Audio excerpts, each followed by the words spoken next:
Hello, here we go. It's the Clobber Podcast.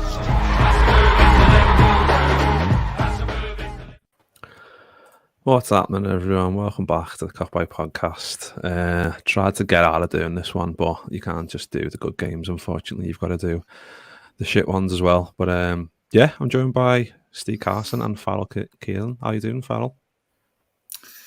Yeah, a bit better. I did some talking about it yesterday, and I feel like this further session will sort of help me sort of mentally recover fully. Yeah, and Steve, how's it going on your side, apart from the Reds being shit? Yeah, I tried not to focus too much, to be honest. After that, I got stuck into the Scottish Premiership and just enjoyed them getting used to VAR, because obviously there was a bit of controversy there. So you got to just move on with it, haven't you? You can't dwell on it too much. But I think chatting about it like this is going to be a bit of catharsis for us anyway. Yeah, and like I was just saying to you then, like before we started, I usually have like stuff prepared for this, but I just and Steve hit the nail on the head, just saying we're just going to be as unprepared as the Liverpool first team, which I think is just a really nice way of putting the way Liverpool are playing at the minute. But yeah, let's before we get on to Klopp's press conference today, where there's been bits of good news in amongst the shit. Just wanted to talk about Leeds a little bit, and Steve, what a mad fucking game that was. I mean, just generally, how were you feeling when you were? Did you go at all, or did you watch it? No, I was covering it for work, but yeah, I mean, I held back my criticism, but I should have just went for it, to be honest, because that second half, there was periods where we didn't look too bad. We just didn't look too clinical in front of goal, which is a problem that we've had in the past. But it was really prevalent. But I mean, you can't really take anything away from Meslier. He was unbelievable. Especially for the young goalkeeper as well in the Premier League. He's proven himself beyond doubt, and that's probably one of his best performances in the Leeds shirt. And good player they've got there, great player. So you can't write that off, but you definitely can look at how we defended at the very end and how it just all fell apart. And there was times watching that game. Leeds held on and they showed a bit of grit, which we've shown a couple of times this season, like the West Ham game. And through watching that game, I said to myself a few times, and I said I wouldn't go into it in my match report, but I thought it was like watching a championship game, to be honest. And that's not really. I'm not trying to discredit Leeds too much. It is more of a comment on Liverpool. Leeds done well to do what they did at Anfield. It's teams don't do that at Anfield, and they did. They showed a lot to get that result in the end. But there was 22 lads on the pitch. They couldn't string a pass together between them. It was horrific to watch. And I thought to myself, 1-1. Do you know what? After what I've seen, I'll take that. And then that goal at the end. I've said it a few times this season already. I know quite a few people have said it already as well. Is that I hope that's now the thing that really lights the fire in Liverpool and goes, nah, there's no way. We can't lose our streak at Anfield like that in the Premier League. Not in those circumstances, not against, with all due respect, Leeds. It just can't happen like that. But we've said it a few times this season, and I don't know what it's going to take to get the lads sorted. But yeah, it was a horrible blow at the end of the game. Obviously, great for Leeds, horrific for us. Yeah, and we're going to get on to Klopp's quote in his press conference in a bit, but he did mention something about that today, about he's 55, so he goes to the toilet quite often in the night or something like that. But that Leeds one really woke him up. So I hope it's kind of what you just said there, Steve. It was we've scraped, in terms of our form this season, just quickly, 4 wins, 4 draws, 4 losses. The wins over Bournemouth, Newcastle, Man City, and West Ham. The Newcastle win was very late on at Anfield. Then you've got the draws, Fulham, Palace, Everton, Brighton. The Palace was very much a scraped draw as well. And then the losses, Man United, Arsenal, Forest and Leeds. It's just not very, very good viewing at the moment. But just got a few people in the comments before I come to what Farrell is thinking on the game. We've got Kuda's in the chat. Nice one, Kuda's jumping in. We've got Paul.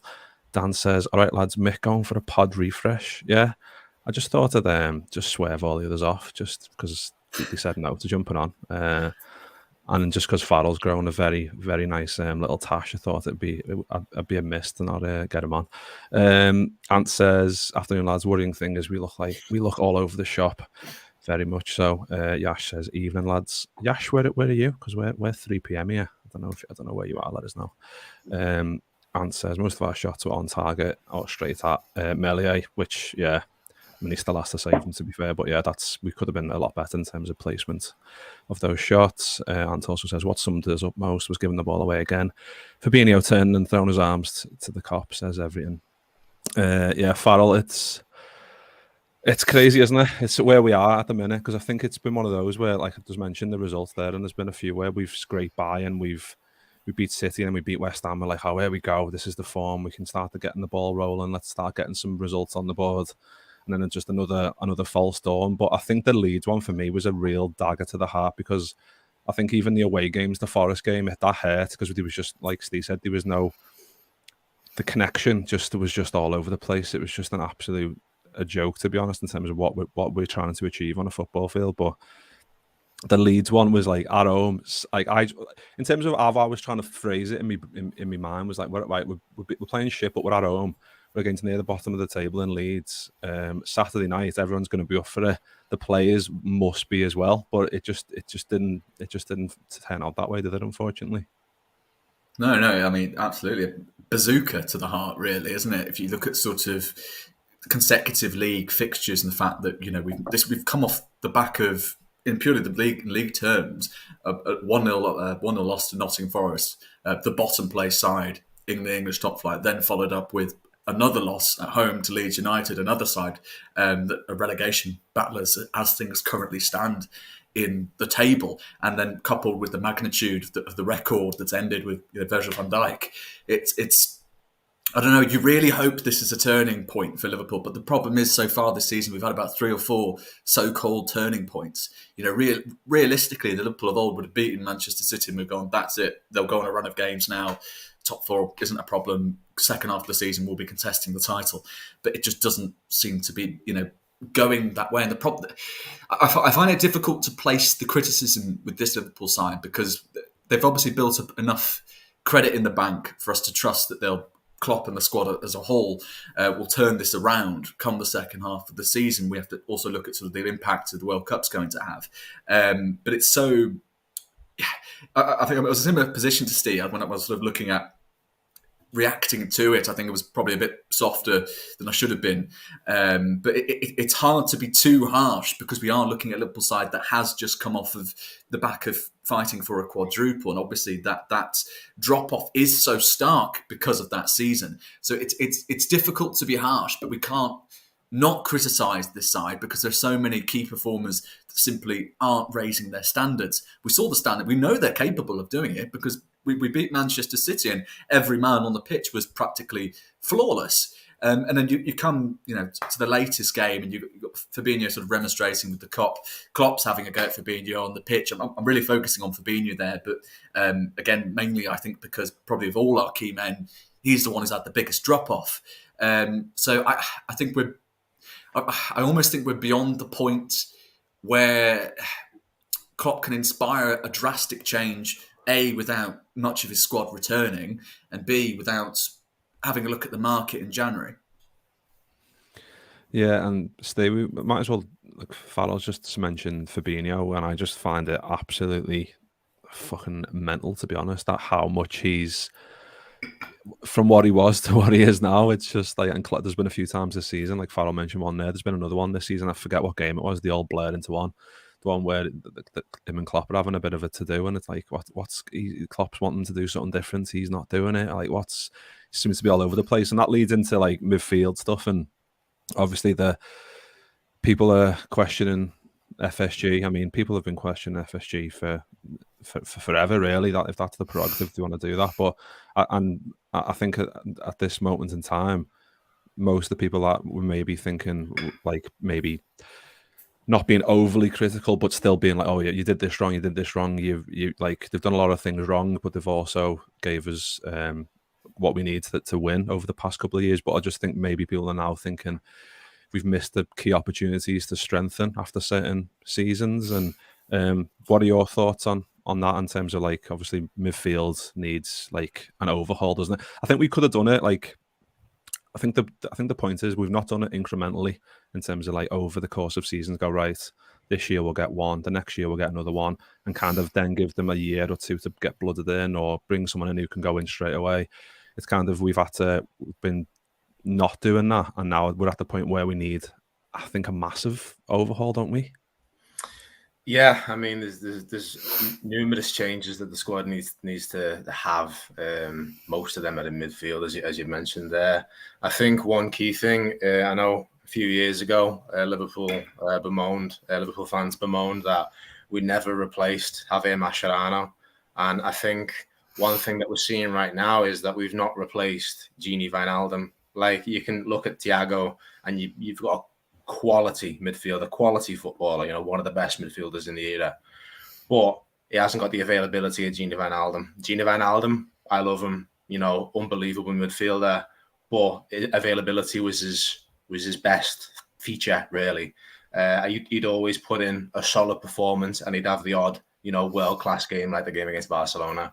But, mainly you could always rely on him. He'd always be there. And when you look at Henderson and, you look at Fabinho's form, Thiago, Naby Keita, and then youngsters, Harvey Elliott, Curtis Jones, that's not a very rigid midfield.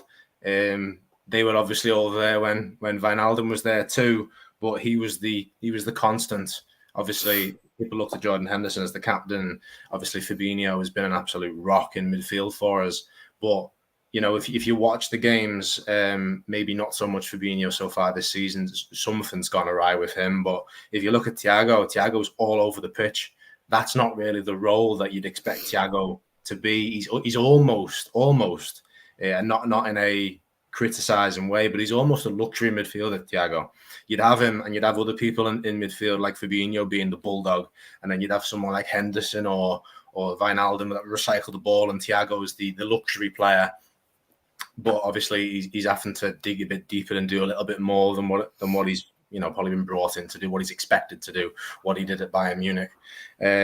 But yeah, I mean, we need that overall. Like I said, it seems like we've created this problem. FSG have created this problem in that they've not brought in somebody to be ushered into that position, like what we saw with Luis Diaz coming in. So then when Sadio Mane goes, we don't feel it as much as you probably should do, because Sadio Mane, one of the best footballers we've ever seen, has left the club. And, if you look at how Diaz has performed, he's not too much of a drop-off. And in some cases, he's actually been a little bit better than Sadio Mane was for us in certain patches, at least anyway. But I'm not talking about Mane's entire time at Liverpool. That's obviously a living legend of the club. But we've not had that midfield player. You can look at the likes of Bellingham. You could even look at the likes of Frank Kessié, who was available. Bringing someone in like that and bedding them into the team would have been, obviously, hindsight's 2020. But, Curtis Jones has not really came through as much as we'd like him to. And he's obviously not been able to have the kind of role that I think maybe he even seen for himself at Liverpool. We changed the club changed his squad number. So obviously there was an intent there that he was going to have a bit more seniority, but, it's not really worked out too well for him at the minute. So it's just a case of ill-prepared. And like we probably say every summer, the club really needs to invest back into the squad, because ultimately, with Jurgen at the helm, it's the squad that gets the job done, that brings the money in for FSG. So, there needs to be that sort of cycle. I mean, obviously the club's sustainable, but the football on the pitch is not what it was last year. That's a problem. They need to address it. Yeah, I agree. And Yash says we seriously need flair in that midfield. Sorry to cover your face, Farrell, properly there. But Ahmed says, a bit off the topic, let's say our incomings have been questionable. What about our outgoings this summer? We sold our best output backup, Minamino and Origi, and kept the worst output player, Ox and Keita. Yeah, I think just on Steve's point a little bit, Farrell, because I know we're not gonna be here all day and chat about this, even though we could do like 3 hours on this easily. But the point about like the midfield and stuff, like and Dan says let's just get Dan's comment up. Dan says lack of investment isn't or the problem. The team should be beating Leeds and Forest. Players are simply off it or unavailable for a variety of reasons. I think that comes into it a little bit, but I think it's like there's criticism for everyone. I think it's not just FSG, it's Klopp, because Klopp prefers a smaller squad. He's always preferred that. So that's like, I remember a quote near the start of the season when you're asked about like midfield options and we need someone. And that's, I think, when everyone was pretty much fit, and he was like, we've got this player, we've got this player, we've got this player. Basically listed them all. What other player do I need?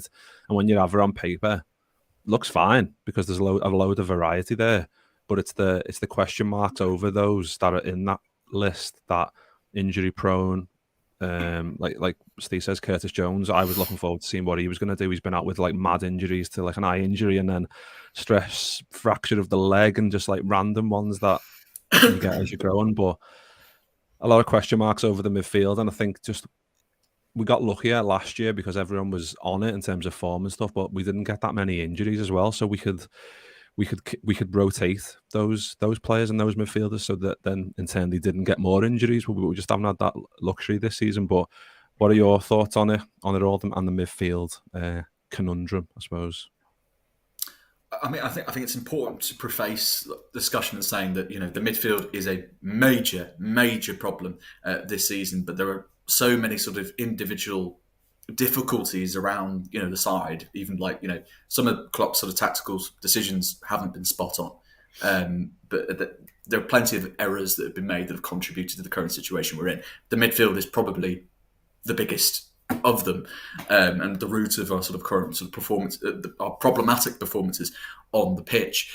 I think it's tough because I think obviously there was an intention in the summer to bring in genuine quality, depending on which reports you believe. You know, Bellingham, Valverde, Tchouaméni.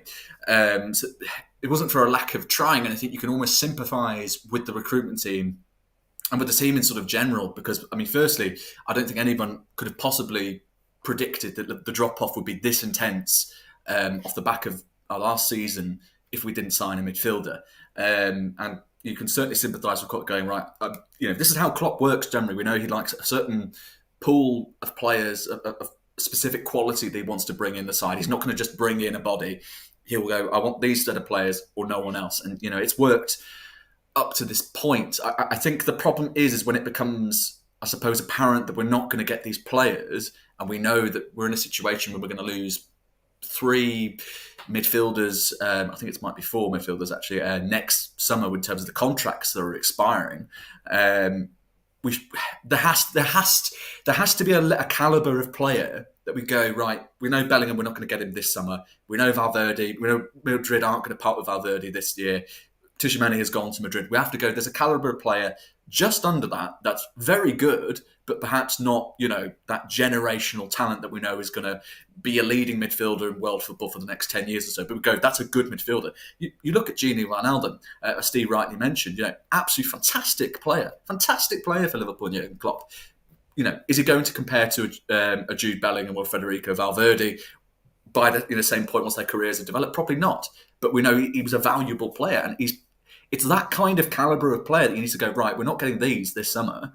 Why weren't we moving for why was it a move happened for Konrad Lehmer so late in the window that Leipzig turned around rightly and went, well, no, you're not giving us any time to replace him, so why would we part with him this late in the window? Why, when it became apparent that after inquiries to Dortmund, we weren't going to get him until next summer? Why, when it became apparent when Tchouaméni was going to Real Madrid, and Real Madrid were, of course, not going to let one of their best midfield talents go in the summer? Why on earth did we leave it till the end of the window to pursue a move for Lehmer? I think we have to give credit where credit's due in that Klopp and the recruitment team pursue quality at the highest level. But there has to be a compromise at points where we know we're not going to get these talents in or not have a chance of getting these talents in until the next season. I think it's difficult for Klopp to do that sometimes.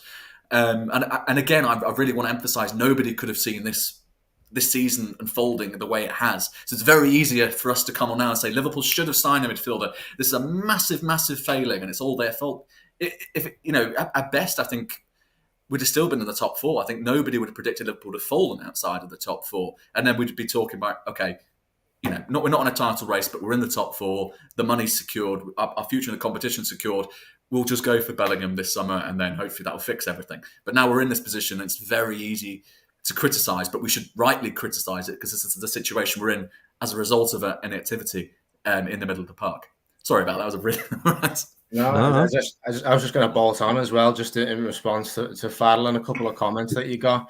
We brought in Arthur, and if Arthur had been able to actually avoid injury, which obviously is a horrific situation, we might be having a completely different discussion now, because he could have hit the ground running. We could have gone, wow, we've uncovered this gem who was not having a good time at Juventus. Lovely stuff. But like one of the comments said before, I forget the name, sorry.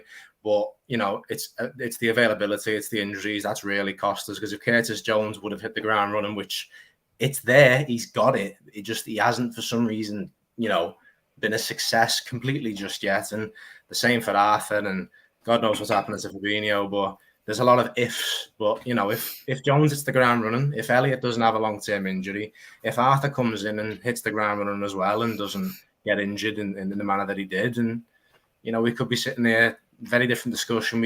But it's ifs and buts, isn't it, at the end of the day? But I just thought I'd bolt that on there because, I think it would be fair to say that on paper we do have a good midfield. It's just in practice, it's not working out.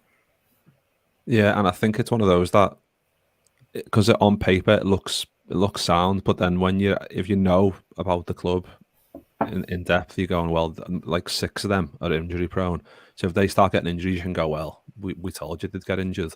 But obviously we don't want them to get injured. We want everyone to stay fit. But it's just, I think I discussed it with you, Farrell. Like, I can't remember what game it was, but we said like Klopp's not just going to stockpile like 18 midfielders just on the off chance 6 get injured. It's just like it's just unfortunate the way it worked out. But it's also like, I think Klopp going in for Arthur Melo at that stage when he, like you said, Farrell, all the other avenues had been cut off, and he was kind of left just scraping the barrel for. And that's not no disrespect to Arthur Melo, but in terms of like the low market, you're dipping into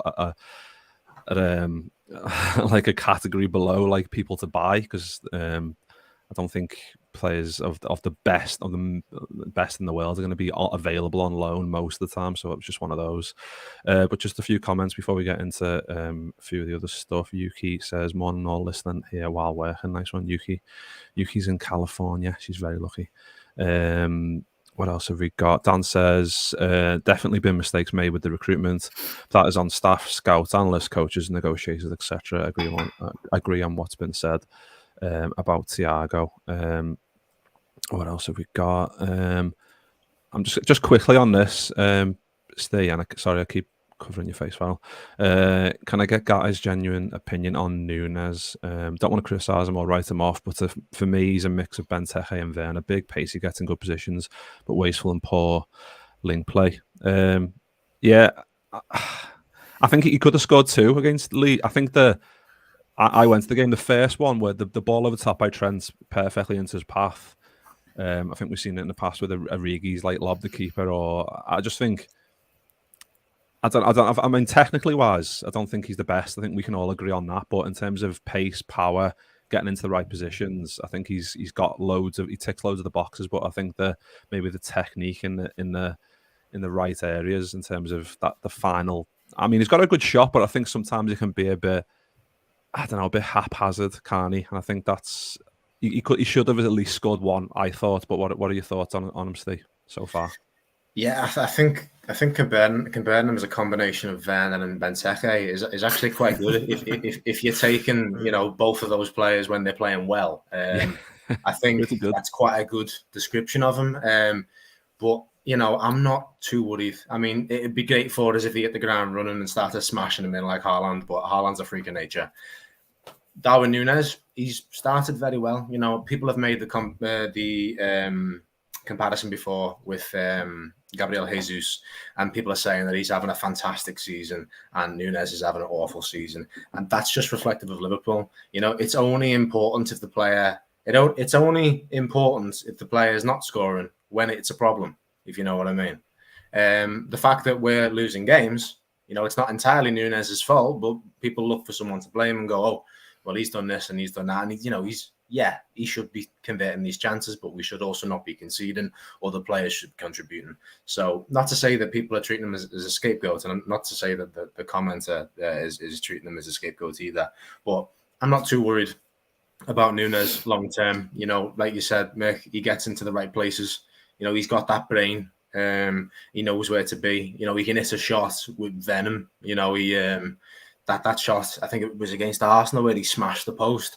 It might not have been Arsenal actually, but you know the shot. You can see it. It was similar to Suarez. West Ham, was it? Left foot volley. Yeah. That it reminded me of Suarez, the way he struck it, and he's got that bit of slickness about him, a little bit of flair, a little bit of anger in the way he plays as well. But he does seem to have been able to control himself better since his red card incident, which, you know, anyone can pick up a red card. And Tony Kroos picked up a red card the other day, first of his career. It can happen to anybody in the moment, you know. So long term, I'm not worried. It's harder to teach a player to get into the right positions, to know where to be, than to actually just get that extra inch to make it go in. You know, there's been times where he's missed by like a very small margin. Give him a little bit longer, those will be in the back of the net. You know, he'll be getting good numbers for Liverpool. He's not going to be Liverpool's Benteke. But, you know, yeah, I can see the Werner and Benteke shout there is very good. He's technically very similar to a combination of the two of them, which, you know, as I say, if you ask a Leipzig fan about that, or if you ask a Belgian fan, they might turn around and go, that sounds brilliant. So I'm not worried long term, but it would be nice if he started banging them in with a little bit more frequency. But Liverpool standards are very high, and he's a young lad with a very high ceiling. So yeah, long term, not too worried. Anything you want to add to that, Farrell? Yeah, no, I genuinely think every single Darwin Núñez critic is going to be eating their words come next season at the absolute latest. I think already, even what we've seen with, I think he went on that run of like 4 starts and 4 goals. Obviously, should have scored probably twice, at least in the defeat to Leeds. But in terms of technique, I think Klopp's have come out on record and said, well, actually, I disagree completely with the critique on his technique. Technically, he's brilliant. You know, we don't see it sometimes work out on the pitch, but we're obviously seeing this from the manager who's working with him day in, day out in training. And, you know, he's gone, look, the technique's brilliant. You don't need to worry about that. Sometimes it's the application on the pitch, like we saw against Leeds. You know, there's a point where he's through one-on-one, should chip it, changes his mind, decides to take the ball and is right. Melia's there to take it. It's poor decision-making on his part, but poor decision-making in that regard gets dealt with pretty much, you know, in the first season at the absolute latest. So I'm not worried about that. As Steve's rightly pointed out, he's getting in the right positions that you want a striker to get in. His commitment, his work rate cannot be questioned. I mean, I've seen at least 2 clips of him, you know, rushing back from the final third of the pitch to ours just to throw himself in the way of a shot. Like, the man is contributing, I think, in every way you'd want him to as a Liverpool player. And I think he's one of the few Liverpool players of late who've been absolutely giving it their all. I know obviously work rate and commitment only go so far, but I think the quality is absolutely there. I've no doubt about it. And we've seen, I think it's important we do touch on Haaland quickly because, you know, obviously the man was constructed in a lab experiment. He's ridiculous. But he's functioning so well because the Manchester City team is functioning so well around him too. Exactly. I'm sure he'd still be getting plenty of goals regardless. But, you know, Klopp made the point early in the season, you stick Darwin Núñez in that Manchester City team, he will score more goals. That's not a slight on the Liverpool team. It's a slight on the Liverpool team as we currently stand with our current form. You know, the fact that we're still seeing him perform is testament to his quality. And I think once this Liverpool team does get its act together, we will see an even better Darwin Núñez, and I think the criticism, whatever of it remains, will quickly fade. Yeah, I think Klopp referenced it quite recently as well, just saying like if we were in a better vein of form, then he'd be doing better. It's just simple maths, isn't it? In terms of like if your team's struggling, then the players you put into there are going to also, the newer players are going to be struggling more than the fellas who have been there longer term. Just a few more comments before we get into Napoli. Mark's in, nice one, Mark, for jumping in. Clinton Vella on Facebook says, good afternoon, boys, and then says, we need reinforcements in the middle of the park. We're losing nearly all second balls in midfield. Yeah, I know we need. I think we've all kind of collectively said that's something that needs addressing drastically, especially with we've mentioned Oxlade-Chamberlain, Keita, Milner, Henderson, the rest that might move on or become more of a, I don't know, like a secondary player, just to kind of make those changes that we need in midfield, rotation wise, which we haven't been able to do this year, which is in turn why we've been struggling even more. But just quickly on Klopp's press conference. So you confirmed that Konate is ready to come back. He also said Calvin Ramsey is ready for an appearance from the bench, which is good news. Just quickly on tomorrow, then, Steve, what type of lineup do you think he's gonna pick tomorrow? I think Klopp's going to go full strength without risking any injuries.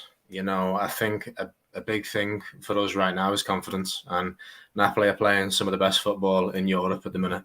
They are unbelievable. Osimhen is an unbelievable forward. He's going to be a nightmare for Liverpool's defence. So, I mean, we've got to go strong because these lads cannot afford to, with all due respect to the extended squad. The bench players and so on. I know obviously we don't really have a rigid starting 11, but you know what I mean. Not to disrespect those players, but if we put out a weakened side, Napoli could blow us away, and we don't want that. That's not good for confidence at all. So we've got to keep confidence high. We've got to go strong. We've done well in the Champions League so far this season.